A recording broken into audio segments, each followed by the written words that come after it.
what's up DIYers? Mike Boards with the Mike Boards channel. Thank you for watching. In today's video, we are going to go outside, remove the outboard engine to our boat. It is an Alpha 1 Gen 1. Let's get started. All right, DIYers outside in the yard. This is an 89 Glassport. Unfortunately, Glassport went out of business in 1996. However, the engine is Mercruiser and Mercruiser's still rocking out.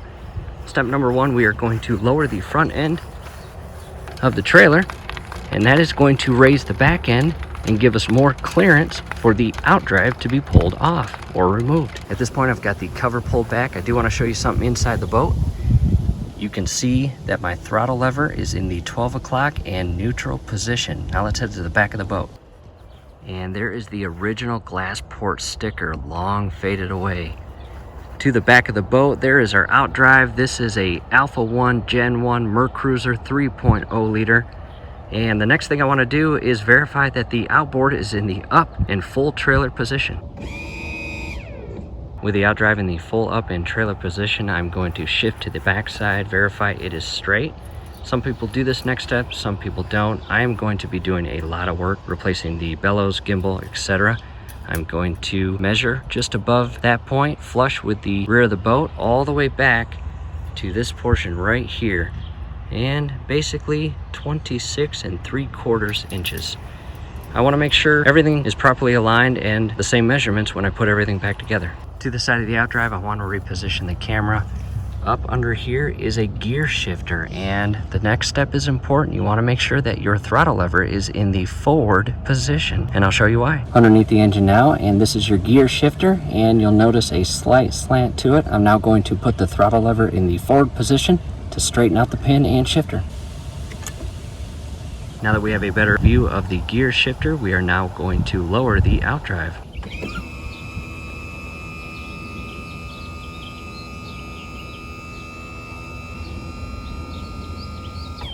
With the outdrive lowered, make sure you are not resting this portion on the ground. You want about 1 inch from the bottom portion here and the ground. From here, we are going to carefully unscrew the caps on our trim rams, and ours have internal plastic thread and screw off. Yours may be different. You may need a flathead screwdriver to pop them off. There may not be internal thread. We now have better access to remove the 5/8 nuts on each side of the trim ram. After removing those nuts, you have big washers on each side. Make sure you remove those. After removing those washers, we are going to carefully hammer this trim ram pin through and out the left side. As you do this, I'm using a socket extender, and I'm going to align it properly and hammer it through. Do not harm the thread on that pin.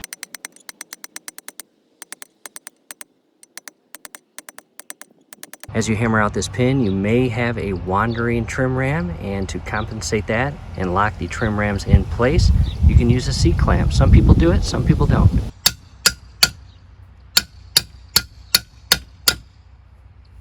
Here it is, DIYers, and this just pops off, and I will put that right back in the trim ram where it belongs. I'll remove the C-clamp and that extension. C-clamp and socket extension have been removed. You've got 2 additional washers that go in between the inner portion of the trim ram and these portions of your engine. Go ahead and remove those and set those in a safe location. Before moving on, I have repositioned the washers and nuts and ram caps in the exact spot they came off so I don't lose anything, and I know exactly how to put it all back together when it comes that time. From here, we have 3 5/8 nuts on each side, and we need to remove all 6 of those. You may need a breaker bar, but hopefully not.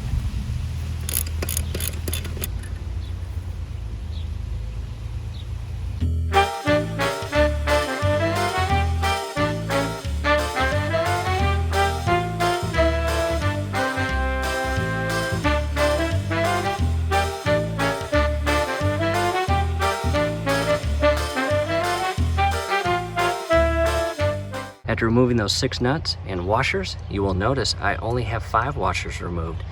Again, Alpha 1 Gen 1, if yours is like mine, you have a washer that is secured by a Phillips screw right down here. Go ahead and remove that Phillips screw.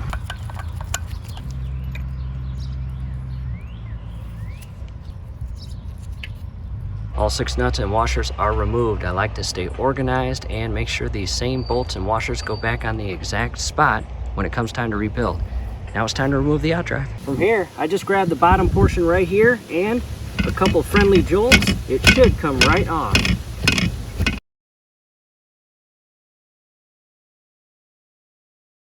All right, DIYers, I'm having a hard time pulling it all the way out, and little 2x4 here.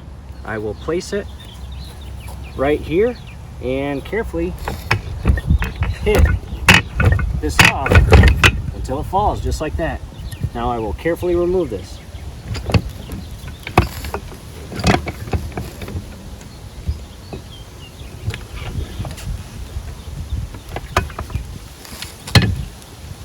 All right, DIYers, the outdrive is removed, and did you see what came out on the actual spline shaft? Well, I'm going to show you. This is not normal, this is not common. However, unfortunately, ours has been sitting for so long, it had rusted in place and came out sealed to the shaft, and that is your gimbal bearing right there. And I bought special tools to remove that because that is no easy project if you do not have the right tools. So I spent the money, got the right tools, was excited to show you how to do that and how conveniently and efficient you can remove a gimbal bearing with the right tools compared to not the right tools. However, what I will do is do my best to take this old gimbal bearing off. Now I have to figure out how to properly measure the point at which the new gimbal bearing will be installed. And go ahead and remove your old gasket.